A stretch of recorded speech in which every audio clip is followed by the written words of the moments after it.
What's up is down, what's left is right. Chasing stars and holding you. I can't see the end, but we'll see it through.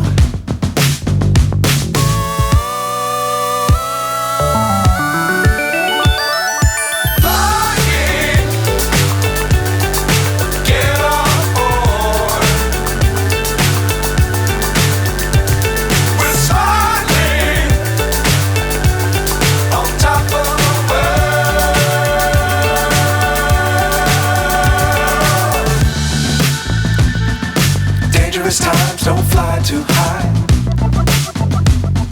Be sure to keep the ground in sight. Fly forever if you keep it tight. Love the world but keep the sky on your mind. Flying, get on board. We're soaring. Film पूरी artificial intelligence के बारे में है और जैसे कि director साहब ने बताया कि बहुत सारे VFX के शॉट्स हैं। ये मेरा पहला एक्सपीरियंस था VFX के साथ शूटिंग करना। बाकी फिल्मों में थोड़ी बहुत VFX होते हैं और वो आपको उतना बॉदर नहीं करते हैं, लेकिन इस फिल्म में मेरे बहुत सारे सीन्स एम्प्टी स्पेसेस के साथ थे कि मेरे सामने कुछ भी नज़र नहीं आ रहा है और उसके साथ मुझे डायलॉग बोलना था। तो पहले दिन मैं थोड़ा आई वॉज थ्रोन और मैंने डायरेक्टर साहब को पूछा, मैं बोला यार ये डायलॉग किसको बोल रहा हूँ, आने क्या वाला है? तो उन्होंने समझाया कि भाई यहाँ पे पूरा VFX, पूरा तुमने जो ब्रेन क्रिएट किया है वो ब्रेन यहाँ पे आएगा, डेटा बैंक जिसे कहते हैं। और ऐसे कई सीक्वेंसेस हैं, लेकिन I think by the time the film got over I was quite used to talking to nobody. और अब मैं तैयार हूँ, अगर मुझे कोई फिल्म मिले जहाँ पे जानवरों के साथ बात करना पड़े और जानवर ना हो तो मैं बड़ी आसानी से बात कर लूँगा। फिल्म आर्टिफिशियल इंटेलिजेंस के बारे में है और जो मेरा किरदार है हरी सिंह का, he is the creator of that artificial intelligence.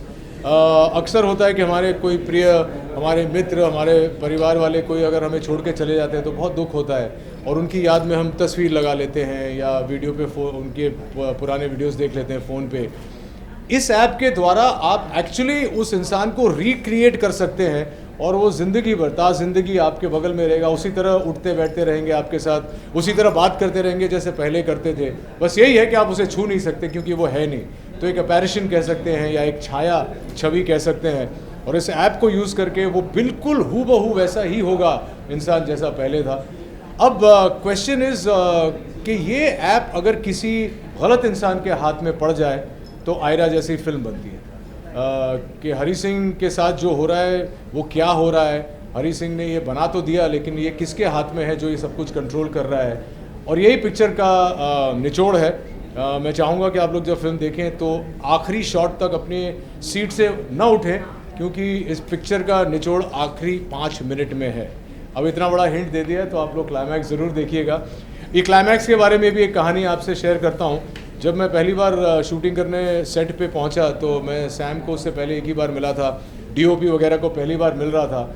Shooting करते करते सडनली एक दिन जो मेरे डायरेक्टर हैं सैम मेरे पास आए, बोले मुझे एक बहुत अजीब सा आइडिया आया है, मैं शेयर करूं क्या? ऐसे हाँ शेयर करिए। बोले मैं सोच रहा हूँ पिक्चर का एंड चेंज कर दूँ। अच्छा, अक्सर एक्टर थोड़ा सा नाराज़ हो जाता है यार, पूरी स्क्रिप्ट पढ़ के हाँ बोल के हम लोग वहाँ तक जा रहे हैं तो जो पूरी जर्नी है किरदार की वो उस तरफ जा रही है, तुम क्या चेंज करना चाह रहे हो? तो उन्होंने मुझे वहीं बैठे बैठे लंच टाइम पे एंड क्लाइमैक्स जो उनके मन में आया था वो समझाया और मैं एक्चुअली अचंभित रह गया। मैंने बोला ये चाहते हैं आप? बोले हाँ मुझे लगता है बहुत इंटरेस्टिंग होगा। और हम लोग फिर वो क्लाइमैक्स लास्ट डे पे शूट किया और उन्होंने वो क्लाइमैक्स पूरा चेंज कर दिया। और मुझे लगता है कि जब आप पिक्चर देखेंगे तो आपको एक झटका लगेगा कि अरे पिक्चर ये थी। मैं एक बहुत बड़ा नाम लेने वाला हूँ, वैसी कोई फिल्म नहीं है, लेकिन क्रिस्टोफर नोलन जैसी फिल्में बनाते हैं उसमें एंड में ऐसा कुछ होता है जैसा आप बोलते हैं कि अच्छा जो पिक्चर हम देख रहे थे, हम सोच रहे थे पिक्चर वो नहीं थी, पिक्चर तो ये है। तो उस किस्म का एक एंड है। और बाकी तो थ्रिल है, रोमांस है, ड्रामा है, करिश्मा कोटक है, तो बहुत सारी चीज़ें पिक्चर में देखने के लिए आप लोग ज़रूर चाहिए देखने के लिए। VFX भी है साथ साथ।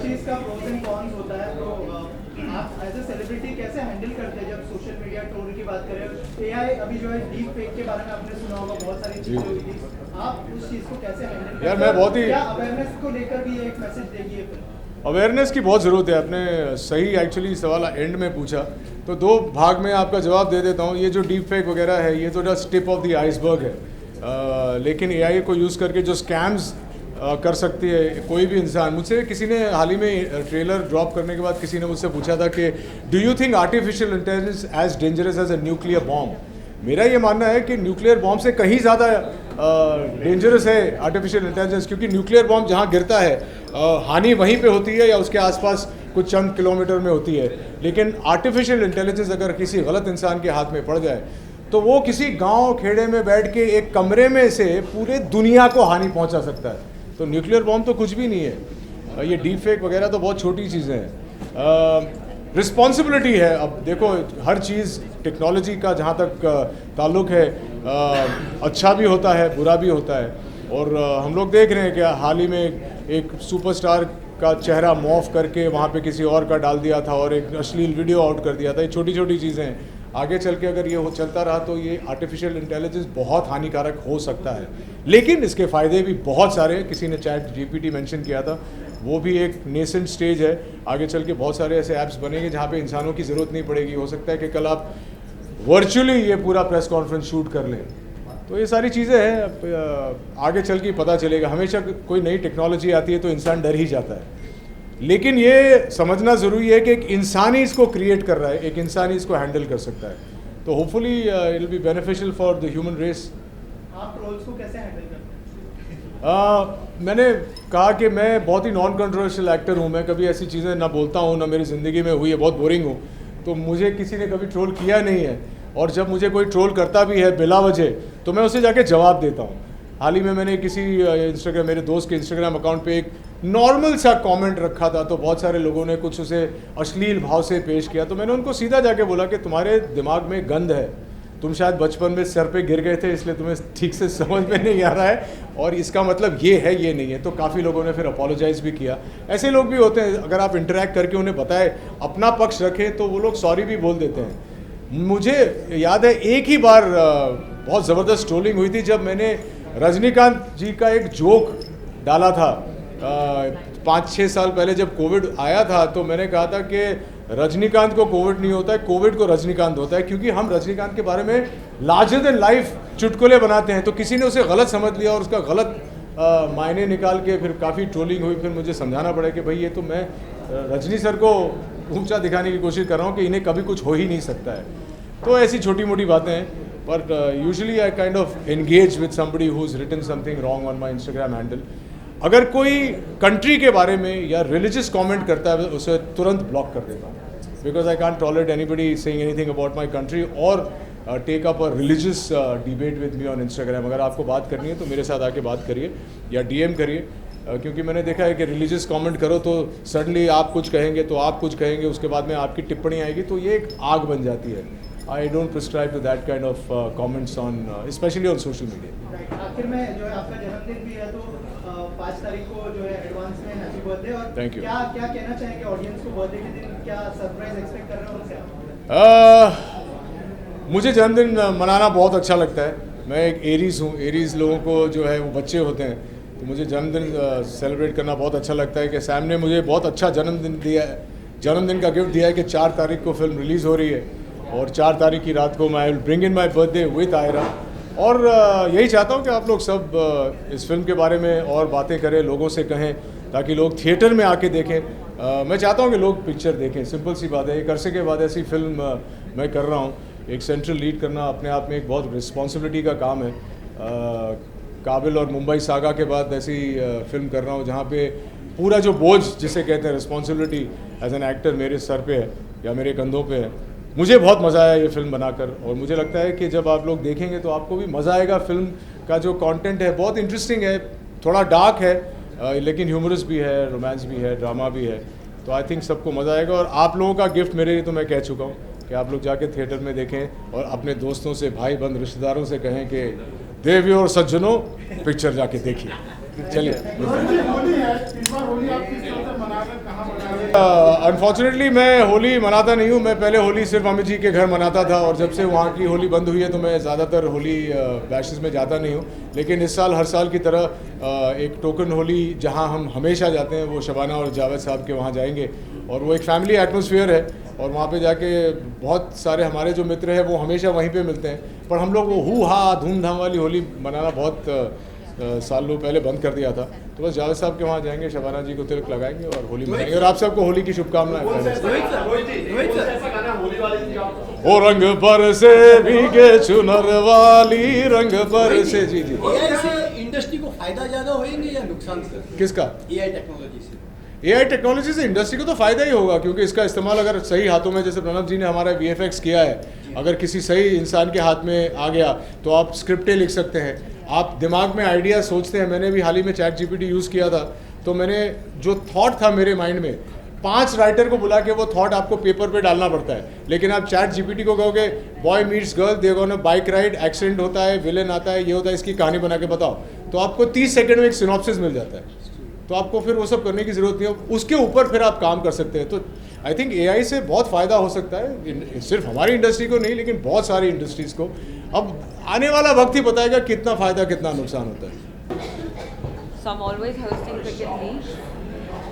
But yes, it's very nice क्योंकि ये पिक्चर जो है आयरा, ये लंदन में शूट हुई थी एंड मैं लंदन से हूँ, तो it's nice to shoot at home क्योंकि my mom and brother never see my work because I'm always in India. So it's nice that my family could be there. मैंने London में अपने घर से 15 मिनट दूर था location, so that was very nice. So it's always good to shoot in London. And जैसे कि रोहित जी ने बताया, it's a very interesting concept of artificial intelligence, and I think everybody's gonna like it. I can't tell you too much about her because I'll reveal too much. I also think I need to watch the movie as well to remember everything. But it's quite interesting. Oh God. That's a good question. I think center.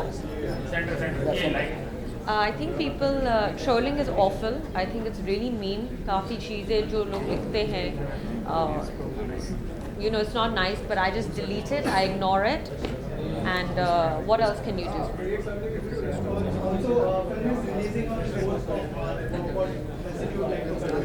So no trolling, everybody has to be nice to everyone. I think social media, artificial intelligence, all of these things are good if it's used in a healthy way and a constructive way.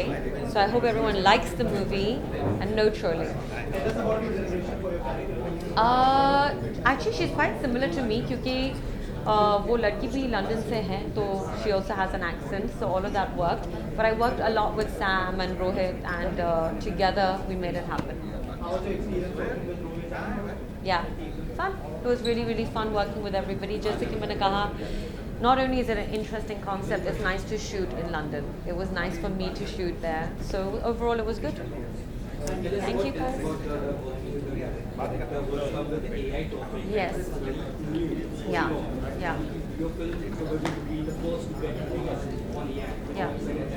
I think exactly, it's a really good question. The fact is that there haven't been many movies in India about artificial intelligence. Artificial intelligence क्या है?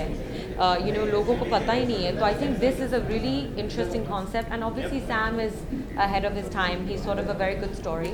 And when the person tells you the story and when you're listening to it and when you're acting, it's two different things, but this wasn't that. It was very, very to the script. Thank you, guys.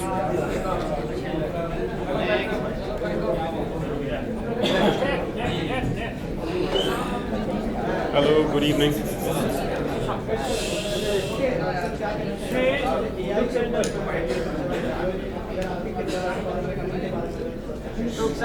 Sure, definitely. First of all, तो आयरा एक बहुत हटके film है, बहुत अलग film है. आयरा एक बहुत अलग फिल्म है, बहुत हटके फिल्म है. जो स्क्रिप्ट लिखी गई है वो नॉर्मल रोमांटिक फिल्म या नॉर्मल स्टोरीज़ के ऊपर नहीं है. तो ये जब आप थिएटर जाके देखोगे तो आपको एक नया एक्सपीरियंस मिलेगा. बहुत सारी चीज़ें अभी चल रही हैं, पॉजिटिव और negative, with respect to artificial intelligence. बहुत सारी चीज़ें हैं जिसमें मैनिपुलेट किया जाता है या कुछ प्रोडक्टिव चीज़ों के लिए यूज़ किया जाता है ये टेक्नोलॉजी. और ये टेक्नोलॉजी अभी फ़िलहाल is the talk that's happening. So उसके ऊपर बेस्ड ये नॉलेज एनहांसर है, जहाँ पे बहुत ज़्यादा नॉलेज दिया गया है इसके बारे में. तो आप देखोगे तो इन डेप्थ किया गया है, इसीलिए इसमें इतना सारा थ्रिलर और मर्डर, डार्क साइड दिखाया गया है, क्योंकि ऐसा लगता है कि जब कोई नई टेक्नोलॉजी आ जाती है लोगों को ऐसा लगता है कि अरे फिर तो बहुत इजी हो गया है, फ़ोन खोलो, ऐप खोलो, डाउनलोड कर लो, सब कुछ इजी हो जाता है। लेकिन आप चाहे कोई भी ऐप्स ले लो, अभी बैंकिंग ऐप हो गया, कितने सारे फ्रॉड्स होते हैं, वो अवेयरनेस सब लोगों को होता नहीं है। तो ये अवेयरनेस इसमें दिखा गया है। इसमें बहुत सारे कैरेक्टर्स हैं। एक कैरेक्टर है इमरुल खान जो मैं प्ले कर रहा हूँ, बहुत ही इंटरेस्टिंग कैरेक्टर है। ये सारे कैरेक्टर्स मिल के इस ऐप को, इस सॉफ्टवेयर को एक नया चेहरा देते हैं इस ऐप को। लेकिन वहाँ से कैसे सडनली सब कुछ कोलैप्स होकर सारी चीज़ें नेगेटिव इसमें चली जाती हैं, वो इसमें ब्यूटीफुली दिखाया गया है। तो प्लीज़ देखें। कैसा एक्सपीरियंस एज एन एक्टर ये एक्चुअली मेरी पहली हिंदी फिल्म है। So hi to everybody and Bollywood industry. तो बेसिकली जैसे मैंने बोला कि ये फिल्म बहुत अलग है, तो इसमें जिस तरीके से शूट किया गया है वो भी बहुत अलग है। ये नॉर्मल जैसे हर सीन आप किसी को एक्टर के साथ खड़े होकर डायलॉग्स बोल के इंटरेक्ट करते हो, वैसा वाला नहीं था। बहुत सारी चीज़ें ऑनलाइन थी, वीडियो कॉल्स और ऑडियो कॉल्स और फेस टाइम, ऐसी बहुत सारी चीज़ें यूज़ की गई हैं, जिसमें डायलॉग्स तो दी जाती हैं आपको। सैम जी ने काफ़ी सारे डायलॉग्स दी थी, तो मैंने सोचा कि मेरे को एक्टर्स के साथ फेस टू फेस होगा, लेकिन जैसे रोहित जी ने बताया फेस टू फेस बिल्कुल नहीं था। तो काफ़ी सारी चीज़ें थी जो डायलॉग्स थी जो आपको सिर्फ हवा में ऐसे बोलनी पड़ी, ग्रीन स्क्रीन था। तो बहुत ही डिफरेंट एक्सपीरियंस था। इनिशियली थोड़ा टाइम लगा एडजस्ट होने में, लेकिन सैम एज अ डायरेक्टर बहुत फ्रेंडली है, बहुत हेल्पफुल है। तो ऐसा बिल्कुल नहीं लगा कि हम कैमरा ऑन है और हम शूट कर रहे हैं। तो it was a very different unique experience. Thank you so much.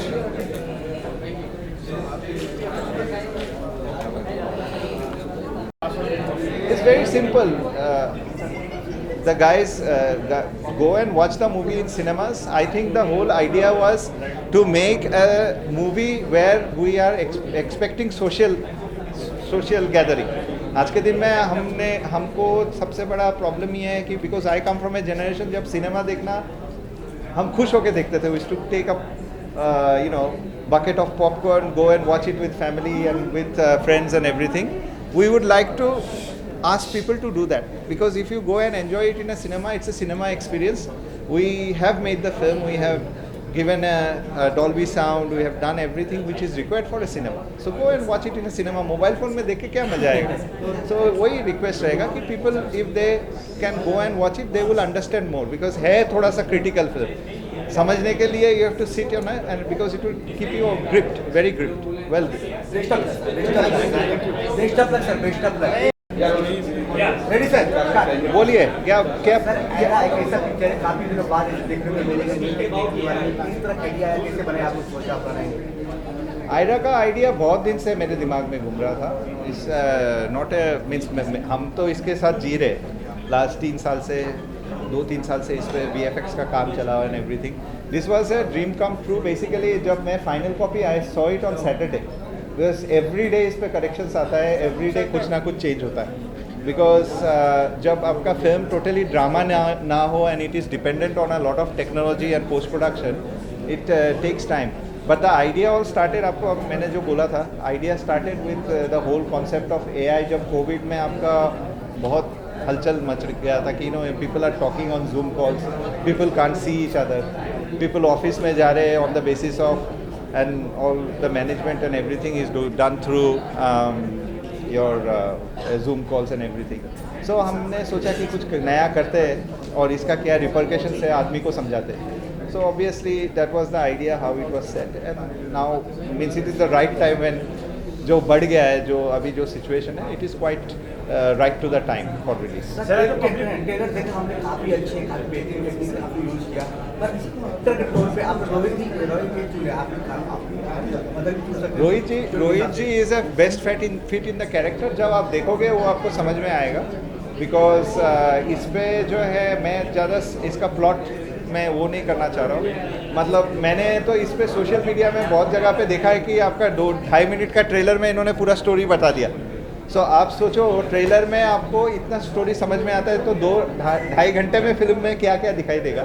तो वो समझने के लिए you have to understand the choice of characters were very very specific. हमने किसी को भी जो चूज़ किया है हमने बहुत कुछ सोच के चूज़ किया है।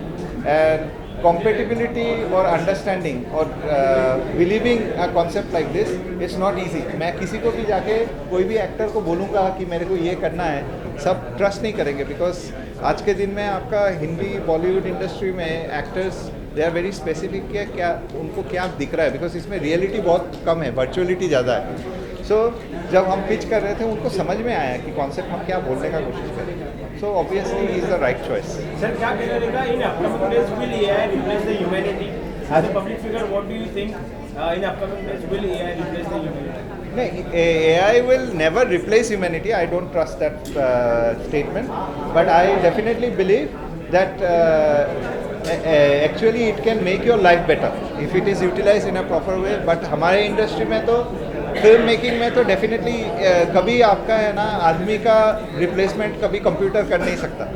आप कंप्यूटर को आपका स्लेव बना सकते हो। If you are doing the right things with your computer it can let you be more productive. That's the whole idea of AI.